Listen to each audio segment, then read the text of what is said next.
So, with those problems, I got some very severe injuries, and I think they really didn't give me that much trouble. They could be a problem down the road, especially with the aneurysm of the aorta. But the evidence is so clear what was done, because a Doppler sonogram exam of the arms shows that the right arm is perfectly fine. There's no problems. And then on the left arm, a very interesting thing shows up, that there's problems throughout the length of the arteries from the hand all the way up to the heart. Now, and only one section does not have any problem. Now, the injection was given through the ulnar artery. So what happened is,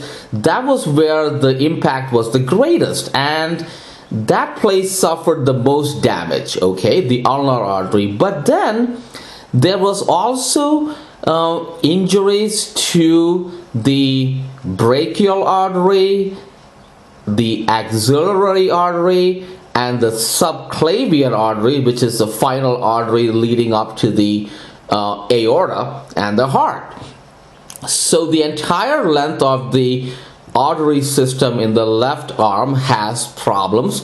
The only part of the left arm artery that is entirely problem free is the radial artery, and that makes sense because the radial and the ulnar, they both go from the fingers, right?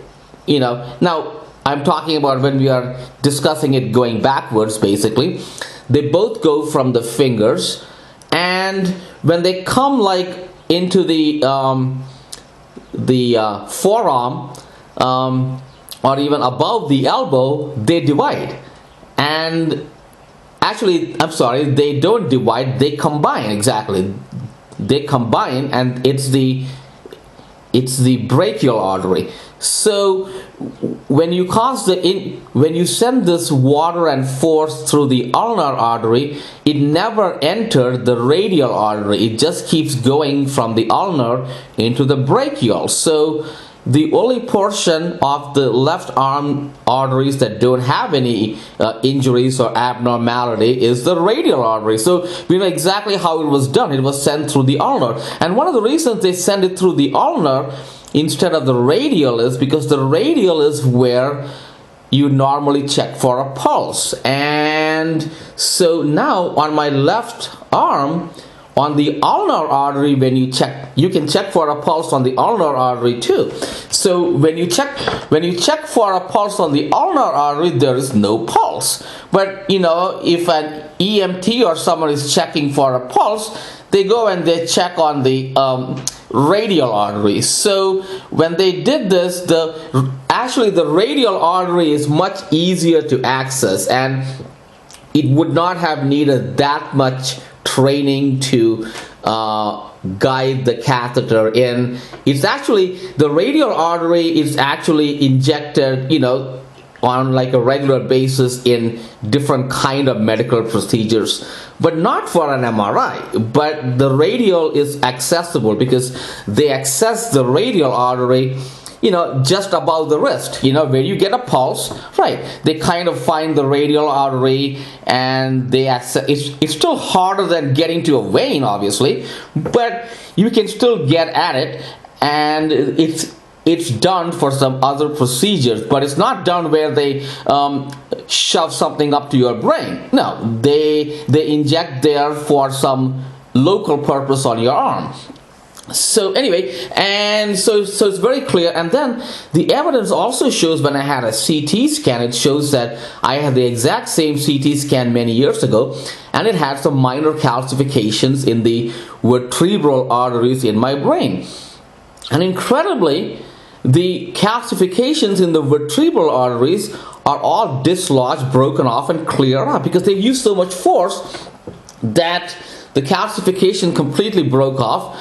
And then the CT also shows it got lodged in to my left ear and in my back, way down in my back. So so it went to different places. So really, we know it went up into the brain. And then I already said that when the large landslide was coming down, it formed all those additional veins on the top of the chest, and there's also the back pressure swelling going up. But really, other than having all these signs on my body and having the things inside, at least for the time being, which could be 10, 15 years out, I wasn't really going to have too much of a problem with all what happened, right? And I really would not even have found out. And the reason I found out and got more into it is because when I went back to Dr. Kulkarni, she came up to cover up. She came up with a sham diagnosis of migraines, and I didn't have migraines. A migraine is a simple diagnosis. If the patient knows he doesn't have migraines, he doesn't have migraines, because that's how the migraine diagnosis works. It kind of goes on what the patient says. It's not based on any kind of a lab test. So she came up with this sham diagnosis of migraines, which she did not even put onto the medical records. And so it was just like an off the books diagnosis, and it was just used to distract me, to make me think it's something else. So anyway, I actually took the medications she gave for migraines, and one of the medications she happened to give was verapamil. And verapamil is a high blood pressure medicine, and it's also a heart drug. So what happened is, when I took the verapamil, so although I have been surviving things and I was able to survive and not suffer from that bad stroke, right? So the expert's Hopkins surgeon was trying to cause a stroke, and he could not get it done. But here, even though this doctor was not trying to actually cause any injuries, when she gave me this medicine, the heart drug, verapamil, because I already had those other injuries, I immediately suffered, like right away, heart failure. And I never even knew about the symptoms of heart failure. Only later did I figure out that it was heart failure. But so when I reported my symptoms, I was perfectly reporting heart failure. Now, what heart failure is, it's okay if you're 80, 85 years old and you have heart failure. But if you are 42 years old, if you have heart failure, what it means is, for the next couple of years, you're going to be having increasing suffering and disability. And then you die very soon, so that's what it means to have heart failure. So it's not really like having a heart attack from a bad diet or whatever. Those kind of things can be corrected. But really, heart failure really means your heart is just like a car engine going bad, and it's getting worse and worse, and it's just going to conk out. So that's exactly what heart failure is. So that's exactly the condition that Dr. Kulkarni produced. And really, it may or may not be that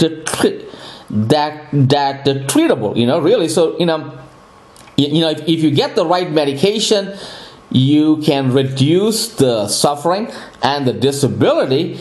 But I'm not sure as far as the long term. So anyway, so then they start concealing all this as well.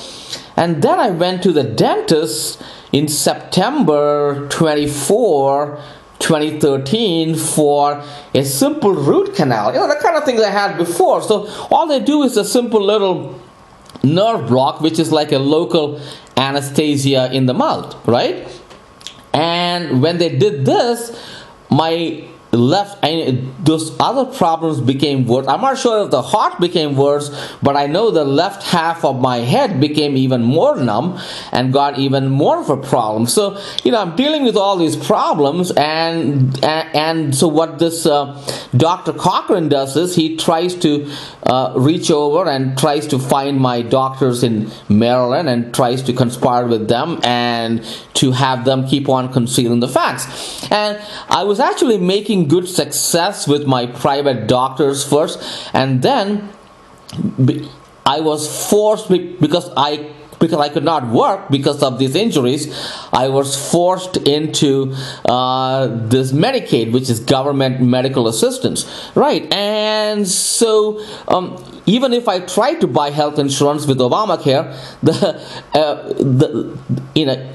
even if I tried to get health insurance or pay for my doctor on my own with the Obamacare laws in effect, they won't let me do it. They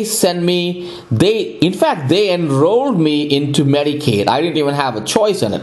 And I was actually, what they wrote is you were enrolled into Medicaid. So it does not say I enrolled, it says you were enrolled. So really, but with this Medicaid, the original rule is it's supposed to be just like insurance. But what they do now is they have this managed care organization, which is they basically give you health care. So it's really not like you have any choice. They completely run everything from top to bottom. And these worthless, lowly government doctors, they're the worst. So they immediately got into a conspiracy with all these wrongdoers to cover up all these conditions. And since I've been on this damn government health plan since May of 2014, my medical condition is just been going down the tube, because it's not just the normal progression of that heart condition, but it's actually with all this extra work they are making me do, trying to correct their problems, it's even adding to it. So so they've been doing all kinds of things, like my heart test comes and they conceal the findings. So I take like a exercise EKG, right, and it shows that when I reach to a certain heart rate, the test just goes haywire. Okay, so they just conceal the rest. Then they do the echocardiogram, it shows bad things, and they selectively use funny words like to not give out the full report. But incredibly, even through their system, I had a test done. I sneaked in and I got a test done without them knowing, and that actually showed a lot of the bad